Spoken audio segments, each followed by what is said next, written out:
tema del Canal CEO, del Summit de Canal CEO de Future Thinking, pensábamos en dos cosas. Por una parte, en Aprende a pensar como un gurú, que es el título del libro de Rice Bussom, y no solo a pensar como un gurú, sino también a pensar en el futuro, ¿no? Pero pensar en el futuro de las organizaciones también es pensar en nuestro futuro, ¿no? Y justo vamos a hablar ahora de eso, que es pensar en nuestro futuro, pero anticiparnos, ¿no? Porque la clave es anticiparte. No sé, ahora nos lo dirán los expertos, si con 50, con 45, no sé con qué edad hay que anticiparse a tu futuro como directivo, ¿no? O como directiva, pero sí que vamos a tratar ahora de imaginar y proyectar nuestra vida dentro de unos años. Lo vamos a hacer con dos expertos que son Alfonso Jiménez, que es doctor en psicología y socio de Executive Avenue, y Miriam Alcaide, consejera independiente y coordinadora de también el libro Cómo transformar desde el Consejo. Un aplauso para ambos.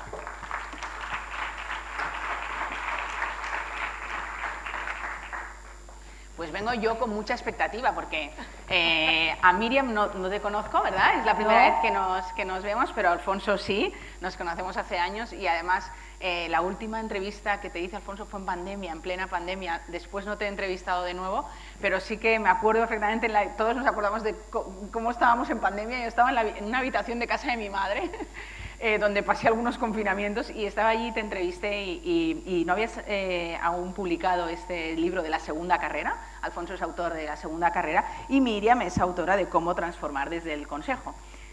¿Qué tienes aquí el libro? Sí, hombre, Alfonso, ahora me falta el mío. No, yo lo tengo por ahí. Genial, sí. Pues ahí está, ahí está. Isa, la foto, esa luego les digo que hagan así, con los dos con sus libros. Y fijaros que yo vengo con mucha expectativa porque no le gusta nada que lo diga, pero convivo con un prejubilado desde mayo. No le gusta nada que hable de él, porque yo no hablo casi nunca de mi marido. Pero sí, así que vengo con mucha expectativa de ver qué pasa en lo que nos cuentan nuestros dos invitados. Vamos al lío y entonces os pregunto directamente. Yo creo que es complicado cuando llegas a esa idea de la segunda carrera o cómo evolucionar o cómo te imaginas tú en tu segunda carrera, ¿no? Entonces, si me podéis avanzar ya cuáles son para ambos las claves para hacerlo bien, ¿a qué edad? Pensando cómo, cuáles son las preguntas claves y el método, así como en resumen, en síntesis. Luego ya abordamos cada cosita. ¿Empiezas tú si quieres? Venga, Alfonso. Pues nada, muchísimas gracias, Noemí. Encantado de estar con todos. Primero, tenemos que asumir que la vida profesional ejecutiva es finita. Por muy potente que sea nuestro proyecto, es posible que, y además no depende de nosotros mismos, ¿no? La segunda idea es que previsiblemente muchos de los que estamos en la sala o muchos de los que estáis en la sala vais a vivir muchos años. En España, en este momento hay 17.000 personas de más de 100 años. 14.000 mujeres, 3.000 hombres. Cuando yo era niño y llegaba una persona a los 100 años, salían en el nodo, en los cines. La banca de inversión, la banca privada, y wealth management, hoy cuando hace previsiones de cómo tienes que financiar una vida, te la hacen ya hasta los 90 años, o 90 a 100 años, depende de la entidad. Esto significa que lo que no podemos es pensar que con 50 y tantos años, 60 años, 65 años, si me apuráis, vamos a tener capacidad de generar una bolsa de ahorro que nos va a permitir mantener el nivel de vida que hemos tenido o que queremos tener en el futuro, pensando en el futuro, pues durante tantos años, ¿no? En el mejor de los casos, ¿no? Entonces, esto lo que significa es que la segunda carrera es algo que todos nacidos a partir de los baby boomers españoles, que en realidad coinciden con la generación X, en el caso español, ¿no? Baby boom es más un concepto demográfico, generación X es más sociológico. En el caso español, pues son los nacidos a partir de los primeros de los 60, a partir del 64, que están ya en esa edad ahora de tomar esa decisión. Bueno, pues es que mi consejo sería sí o sí iniciar una segunda carrera y no tirarse al sillón, entre otras cosas porque los expertos en envejecimiento activo te recomiendan que eso es lo peor que se puede hacer para la salud. Hay una serie de estudios que demuestran que 2 años después del paso de la inactividad tienes unos altos niveles de riesgo de enfermedades, etc. Bueno, con lo cual, prepararse. ¿Y cuándo hay que prepararse? Pues cuanto antes mejor. La segunda carrera va a depender mucho de nuestro network previo, y ese network lo vamos a tener que crear durante toda nuestra vida profesional. Ese network no lo vas a hacer el día después, cuando ya has perdido valor, con lo cual es muy importante no encerrarnos en los despachos o en los open space o en los coworking, ¿no? En los lugares de trabajo, sino realmente bueno, pues saber que nuestra red de contactos, nuestra autenticidad en las relaciones sociales nos va a ayudar en nuestra primera carrera, por supuesto, y el que no vea la importancia que tiene la inteligencia artificial, la inteligencia emocional durante la primera carrera, pues da ciego, pero que también va a ser determinante para tener éxito en esa segunda carrera. Para mí ese es un tip, y por lo tanto pues empieza, pues yo diría que desde la universidad. Hay montones de universitarios que no mantienen contactos con sus compañeros de universidad, y luego algunos han terminado y son CEOs, ¿no? Entonces es realmente, bueno, yo creo que el ser humano tiene que, somos animales sociales, tenemos que mantener relaciones de calidad, auténticas, genuinas, y las tenemos que mantener, y es la primera recomendación para seguir activos, aportando valor a múltiples proyectos en el día después. Vaya, desde la universidad tenemos que estar pensando en la no jubilación, ¿no? Me ha gustado mucho, Alfonso, porque me has recordado a una persona que, bueno, algunos que me conocéis y que habéis seguido a Canal CEO sabéis que admiramos mucho, que es Antonio Garrigues Walker, que le he entrevistado muchas veces, y en una ocasión me dijo una cosa que me llamó mucho la atención. Fue hace muchos años ya, en 2014, que no estábamos tanto hablando de segundas carreras, ¿no? No se había publicado tu libro tampoco, ese tan buen título de la segunda carrera, y no se hablaba tanto tampoco del envejecimiento, ¿no? Y me acuerdo que me dijo categórico en una entrevista en Zaragoza, me dijo: la jubilación, como está entendida hoy en España, es una muy mala idea. He abordado esta segunda carrera, pues eso, como una oportunidad de mirar hacia los lados y también poder elegir en qué proyectos me embarco, ¿vale? Entonces, yo he trabajado en banca de inversión durante 20 años y es una profesión en que te jubilan muy pronto, ¿no? Tienes que pensar en que ahí ya con 45 años ya eres alguien demasiado mayor para la industria. Entonces, bueno, yo eso lo tenía en la cabeza, y también tenía en los últimos años en el banco, tuve un momento de reflexión bastante profunda acerca de por qué había tan pocas mujeres en este sector, liderando y en posiciones relevantes, y por qué había esa escasa diversidad de género en la organización, ¿no? Entonces, eso me llevó a conectar con mi propósito, que es lo que me ha hecho cambiar totalmente, o sea, dejar el mundo ejecutivo para impulsar o para seguir mi propósito, que es el impulsar la diversidad en las organizaciones y generar entornos inclusivos en las organizaciones, ¿no? Entonces, con ese propósito en mente, y yo sabiendo que Alfonso considera que soy demasiado joven para haber dejado el mundo ejecutivo, pues decidí, oye, pues yo voy a hacer otras cosas. Entonces, ¿qué es lo que hago? Pues por un lado, ¿cómo abordo este propósito, ¿no? ¿Cómo me enfrento a ese propósito? Pues por un lado, siendo senior advisor en empresas para ayudarles en sus estrategias de diversidad e inclusión, y por otro lado lo quiero hacer desde arriba, desde el máximo órgano de gobierno de las organizaciones, desde el Consejo de Administración, para poder generar o crear una cultura top-down en el que la diversidad sea un valor diferencial en las organizaciones y que vaya calando en las organizaciones, ¿no? Entonces, ¿yo qué es lo que hice? Pues me formé en gobierno corporativo, ya con esta idea de ser consejera independiente. Pues oye, una de las opciones que tienes en esta segunda carrera, y yo creo que es fundamental, y además hay que permanentemente continuar haciéndolo, es formarte, ¿no? Formarte para poder abordar esa segunda trayectoria profesional, esa segunda carrera profesional de la mejor manera posible. Conectada con tu propósito, mucho mejor, porque lo vas a hacer con mucha más energía, con muchas más ganas. Así que nada, bueno, yo ahora soy consejera independiente en Denarius Finance, que es un banco digital, soy miembro en distintos consejos asesores y luego también dedico bastante tiempo a temas pro bono, conectados con mi propósito también. He sido hasta hace relativamente poco miembro de la junta directiva de GECON, que es una asociación cuyo lema es talento sin género y sin generación, ¿no? Entonces trabajamos pues, para promover el mejor talento en las organizaciones.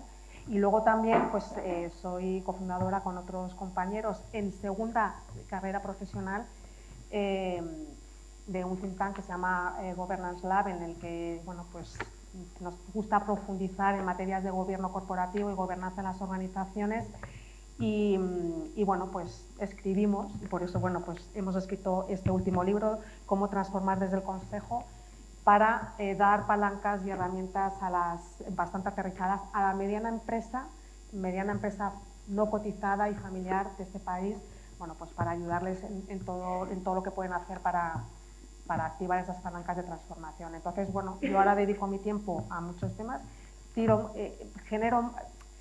El networking me parece algo fundamental, como no solo construir tu networking desde dentro, pero ya empezar a pensar, mientras estás en tu carrera ejecutiva, ampliar tu networking a aquellas facetas que también te pueden interesar y seguir cultivándolo. O sea, yo, aunque ahora trabajo por proyectos, pues la verdad es que dedico también buena parte de mi tiempo pues, a cultivar mis relaciones.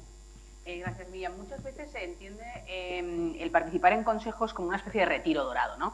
Entonces, me gustaría preguntarte, Alfonso, qué competencias o qué cualidades, tú que estás acompañando a muchos directivos en esa fase, ¿no?, de segundas carreras, además del networking, que lo has dejado clarísimo en la primera intervención, ¿qué otras competencias o cualidades son las que estáis valorando más?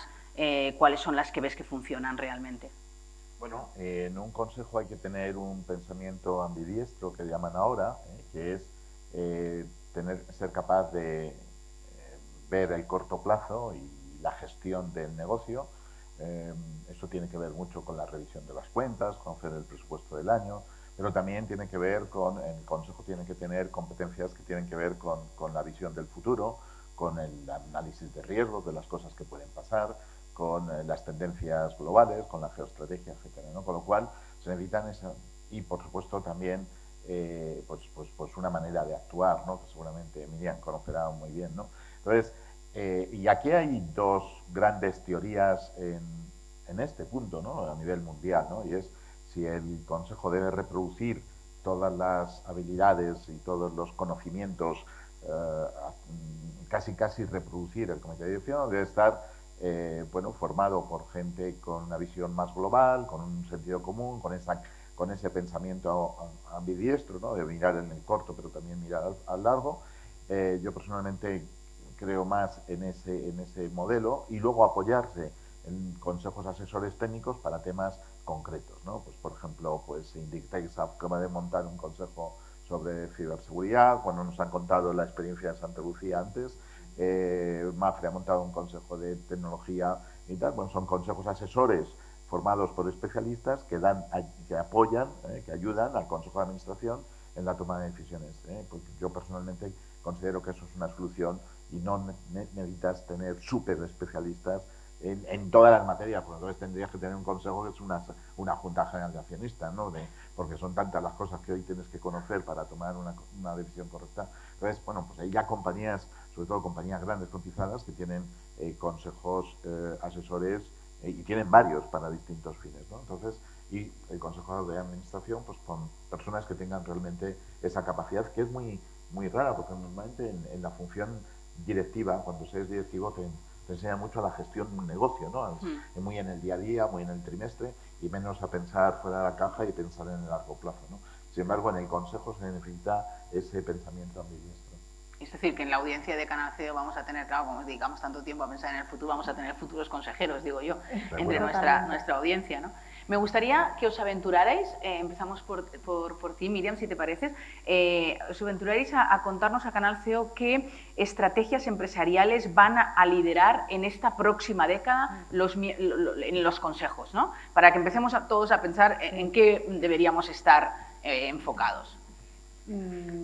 Pues mira, preparando esta intervención y además coincidiendo que la semana pasada estuve en una presentación de Pricewaterhouse de un informe que se llama Views from the Board Room, mencionaban, es una encuesta que hacen a nivel mundial a muchísimos consejeros a nivel mundial, y cuáles eran esas tendencias, ¿no? Entonces, hay una parte de la transformación y la innovación en el negocio, ¿no? Eso, toda la irrupción de la inteligencia artificial, las nuevas tecnologías, etcétera, cómo hay que innovar en el modelo de negocio, incorporándolas, beneficiándose de las mismas y utilizándolas como palancas transformadoras. Toda la corriente de sostenibilidad, que bueno, a lo mejor en Estados Unidos con Trump, pues eso se va a ralentizar, pero desde luego en Europa está en la agenda, pero en el punto número 1, ¿no? Toda la tendencia ESG es crítica, no solo por cumplimiento normativo, sino también, bueno, pues porque es, yo creo que la forma de hacer las cosas, ¿no? La parte de ciberseguridad, seguridad de los datos, el entorno regulatorio, ¿no? Cómo se adaptan las empresas a las crecientes exigencias regulatorias. Toda la parte de gestión del talento, ¿no? Y de la cultura organizativa. Estamos en un cambio de era y las empresas tienen que formar a su talento, tienen pues todas las políticas de upskilling, reskilling del talento, pues para no quedarse atrás y tener y también favorecer la atracción de talento y la retención de talento. Y por último, bueno, toda la parte de geoestrategia, ¿no? Todos los riesgos que estamos, bueno, en un entorno tan volátil, tan incierto y con tantos eventos, ¿no? A nivel mundial que distorsionan pues las cadenas de suministro, etcétera. Y muy importante la diversidad e inclusión. Entonces, me encanta ver siempre lo de diversidad e inclusión en el tope de las agendas, porque creo que es una palanca también fundamental para transformar desde dentro de las organizaciones.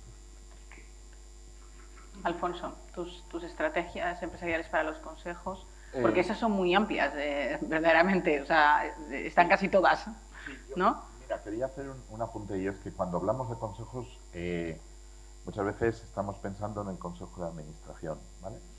Yo creo que hay que tener una visión un poquito más amplia. El propio Miriam comentaba que está también en consejos asesores, ¿no? En consejos de administración, los consejos de administración y las posibilidades de que un directivo acceda a un consejo de administración son muy limitadas. ¿Por qué? Porque es un órgano muy vinculado, muy forzado en las sociedades cotizadas. Pensemos que en España tenemos 3 millones de sociedades, de las cuales cotizadas tenemos, contando el growth, 250. Es decir, estamos hablando de un mercado con una demanda muy pequeña, ¿no? Con lo cual no puede absorber a los millones de directivos que van a salir en Europa, ¿no? Y además, no solamente eso, sino que la tendencia global de las sociedades cotizadas es menguante, es decir, cada vez hay menos sociedades cotizadas, porque la presión que se pone por parte de los reguladores a las sociedades cotizadas las hace un poco atractivas. Entonces, incluso hay compañías que se salen de los mercados financieros y buscar otras alternativas de financiación, ¿no? Eso significa que ese es un mercado muy estrecho, muy estrecho, ¿eh? Es verdad que ahora hay oportunidades por el tema de alcanzar las cuotas de representación femenina en los órganos de gobierno, y que en los próximos años en órganos de gobierno de otras cosas que no sean solamente cotizadas, sino sociedades no cotizadas e incluso pues fundaciones, etcétera, también va a tener por ley que estar presentes a partir de la directiva europea, ¿no? Pero bueno, en definitiva, que es el Consejo de Administración como órgano de gobierno es algo que va a recibir financiamiento. Por lo tanto, vamos a tener que buscar otros instrumentos. Otro instrumento, claro, son los consejos asesores, que los estamos viendo crecer, pues yo diría en estos 4 últimos años. Nosotros hicimos un estudio que os recomiendo, los que tengáis interés, que lo podáis descargar en internet, que es sobre los consejos asesores en España, publicado en el año 2022, que da la clave de cómo montar un consejo asesor, que las están teniendo también las compañías cotizadas, pero también muchas empresas familiares, muchas startups, muchas empresas de fondos también promueven este instrumento, mucho más flexible y mucho más centrado en el negocio, muchas veces que los consejos de administración, que suelen ser, con excepciones, muy administrativos, ¿no? Y por otra parte, otras figuras, por ejemplo, la figura de los senior advisors, por ejemplo, la figura del interim management. Es decir, tenemos la obligación, especialmente en Europa, el de seguir aprovechando el talento directivo más allá de la función directiva, más allá de la función ejecutiva. Y tenemos que crear instrumentos de aportación de valor. Es decir, tenemos que mejorar la competitividad, tenemos que hacer que esas startups crezcan, tenemos que hacer que las empresas familiares se profesionalicen más, tenemos que hacer que tenemos que crear más valor, tenemos que ser más competitivos. Entonces, ese aprovechamiento se tiene que hacer a través de distintos instrumentos, y uno de ellos es el Consejo de Administración, pero la idea es que hay otros instrumentos y que los consejos de administración son, entre comillas, dan oportunidades a muy pocos profesionales, a muy pocos directivos. Muy interesante lo del Consejo Asesor, lo que haremos en la crónica de este evento. Yo tuve oportunidad de leerlo, me parece que lo hacéis además de forma muy práctica, explicar lo del Consejo Asesor.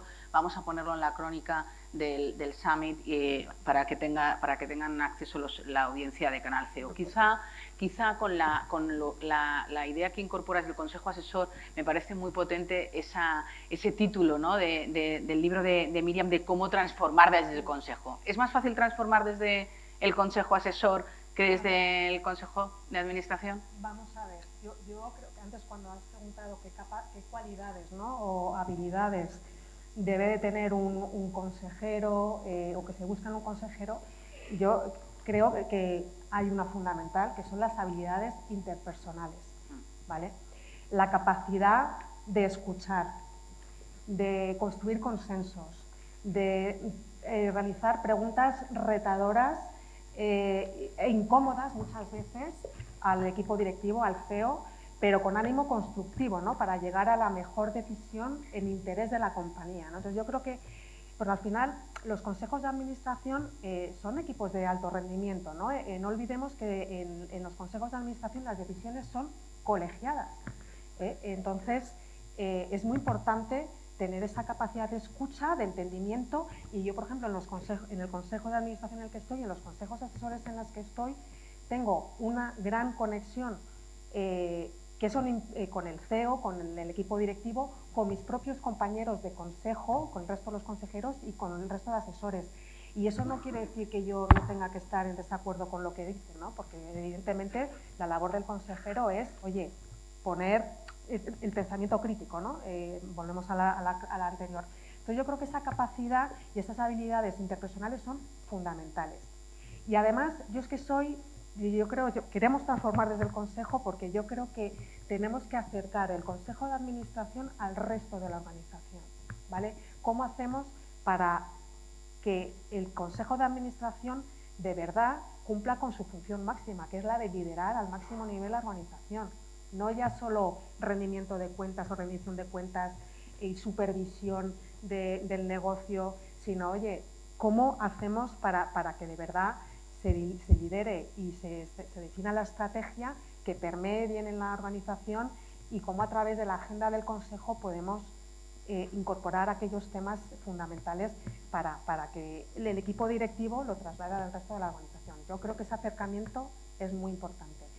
Y yo en el consejo en el que estoy, la verdad es que tengo mucha suerte, porque la verdad es que es un consejo muy, muy eficaz, o muy eficiente, o muy con una mentalidad muy transformadora, pero sí que creo que es fundamental que no se quede como un silo, sino que de verdad dialogue con el resto de la organización, con empleados, con los clientes, stakeholders, etc. Yo me quedaría hablando con Alfonso y con Miriam mucho rato, porque me parece súper interesante que estemos pensando en cómo queremos nuestra vida profesional en el futuro, aunque aunque no estemos prejubilados de lo que tengamos ahora mismo, ¿no? De la vida que tengamos ahora mismo, algunos de nosotros, pero sí que para cerrar, algo que por tu experiencia, Miriam, y sobre todo en el caso de Alfonso, por todo lo que ve alrededor de otros directivos a los que ayuda a participar en consejos, ¿cuál sería una clave del éxito sostenida? O sea, como una cualidad sostenida a largo plazo en la carrera de una persona. Yo creo que un propósito claro y coherencia y autenticidad. O sea, yo creo que son, al final, son como las guías, ¿no? Que puede tener y que no se pierden y que no cambian, ¿no? El ser auténtico y conectar con tus valores y de verdad perseguir tus valores y tu propósito. Y por otro lado, fundamental, oye, empoderar, escuchar a tu equipo, porque un líder no puede triunfar solo, tiene que hacerlo rodeado de su equipo, ¿no? Pero sí esa coherencia, esa autenticidad, creo que es importante. Qué bueno. Yo Alfonso, creo que... cierras, tienes la responsabilidad de cerrar con un pedazo de consejo. No, yo creo que hay que invertir más en el ser que en el aparentar y más en tu propio desarrollo que en las oportunidades, ¿no? Entonces yo creo que la formación, la autoformación, el intentar cultivarte como profesional, pues es el gran consejo, ¿no? Y de cara a esa segunda carrera también, no solamente te van a servir las relaciones, que también, que es el instrumento, pero al final tienes que aportar, y para aportar tienes que saber de muchas cosas y tener curiosidad y dejar en tu cerebro siempre hay un espacio para el aprendizaje, que además es lo mejor para la salud, porque el aprendizaje es lo que más sinapsis cerebrales generan y por lo tanto el gran reto para tener una vida larga y útil y de valor para los demás es que tengamos aprendizaje siempre. Por lo tanto, yo creo que los grandes consejeros que tenemos en nuestro país, unos grandísimos consejeros, son gente que ha seguido cultivando. El otro día un gran consejero que todos conocéis me confesaba que desde que se retiró de la función ejecutiva ha hecho 41 programas de formación. Y además entonces, esa actitud de decir, bueno, ya que voy a aprender más, pues que hay que desterrarla y siempre hay que estar aprendiendo algo nuevo. Que dos grandes consejos, autenticidad y aprendizaje continuo, ¿no? Muchísimas gracias, Miriam y Alfonso, ha sido un placer.